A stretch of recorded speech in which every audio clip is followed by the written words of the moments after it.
Lalmonirhat fire সার্ভিসে জমিদারি আচরণের অভিযোগ, স্টেশন অফিসার ফায়ার ফাইটারকে দিয়ে শরীর মেসেজ।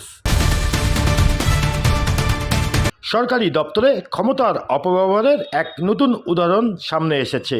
লালমনিরহাট সদর ফায়ার সার্ভিস ও সিভিল ডিফেন্স স্টেশনের স্টেশন অফিসার মোহাম্মদ রকিনুজ্জামান অফিস কক্ষে বসে অধীনস্থ ফায়ার ফাইটারকে দিয়ে নিজের শরীর মেসেজ করিয়ে নিচ্ছেন। এমন একটি ভিডিও সামাজিক যোগাযোগ গণমাধ্যমে ব্যাপকভাবে ভাইরাল হয়েছে।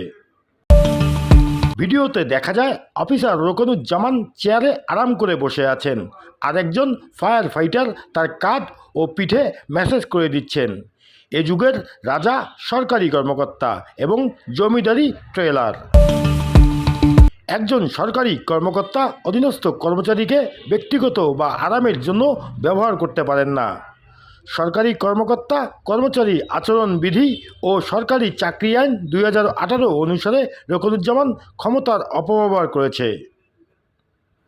Mahi Jewel, local news 24, Lalmonirhat.